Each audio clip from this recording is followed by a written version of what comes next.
The Industrial Revolution.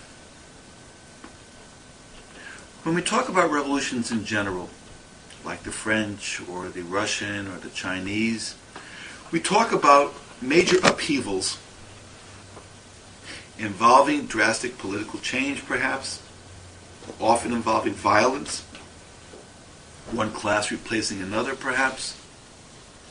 But here we have an economic event, Industrial Revolution, and our focal point will be England as the first country to industrialize. So if it's an economic event, is the word revolution appropriate? I think so. The change from manual labor to machine operations, that's a major change. From muscle power to machine power, a major change. Consider this. The period that we're going to be talking about primarily will be a 50-year period roughly, from say 1780 to 1830. There's no exact beginning of the Industrial Revolution. There's no end. One could argue that it's still going on today. But in that 50-year period, consider. In 1780, you look at a place like Manchester, England. And its official form of government is still the manor, lord and serf manor of the Middle Ages. 50 years later, Manchester is an industrial city of over 500,000 people. That is a drastic change. And in terms of the word revolution, consider the forces that are at work. Something that we'll be talking about. For example, why would a peasant, living all his life on the land, with his family, working the land, leave that land and go to work and live in a city and work in a factory? What forces are at work that would make someone do something like that? We will see. Another example. A landowner, content with the wealth that he has, doesn't want any more, not ambitious for anything more. What forces are at work that will make that person risk everything he has to invest in a factory where he could lose his shirt? We will examine the powerful forces at work that bring these things on.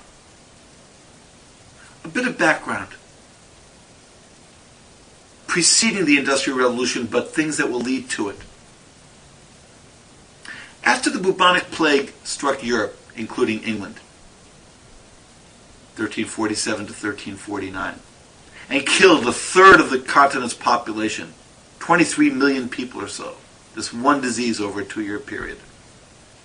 One of the after effects of the plague was the shortage of population on the manor.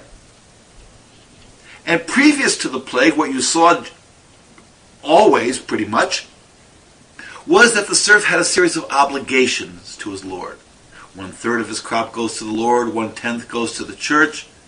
Jobs around the manor to be performed by the serf. Obligations. With the loss of such population, after the plague, some lords, start looking to the future. Might it be better that if we scrapped all those obligations and instead I rented land on a yearly basis to that serf for a fixed amount? We'll stop calling them serfs, we'll call them peasants. A fixed amount, a kind of monetary transaction. This is a touch of the modern that's on its way. Serfs that escaped from the manor and ended up in the towns to take jobs, certain crafts in the towns. That's the beginning of the modern age as well. And here's where you have heroes of the Battle of Waterloo like the Duke of Wellington. But to bring ourselves closer to that year of 1780, what we see happening in England, the first to industrialize, first takes place on the land. Before we can talk about the factories and the cities, we need to see the agricultural contributions to the making of the Industrial Revolution. And we begin with something called the Enclosure Acts. A series of... Sample complete. Ready to continue?